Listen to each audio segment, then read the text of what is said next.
சிலர் ஆசைக்கும் தேவைக்கும் வாழ்வுக்கும் வசதிக்கும் ஊரார் கால் பிடிப்பார். ஒரு மானமில்லை அதில் ஈனமில்லை, அவர் எப்போதும் வால் பிடிப்பார்.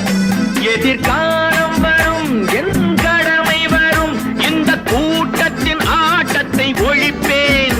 பொது நீதியிலே புது பாதையிலே வரும் நல்லோர் முகத்திலே விழிப்பேன். வரும் நல்லோர் முகத்திலே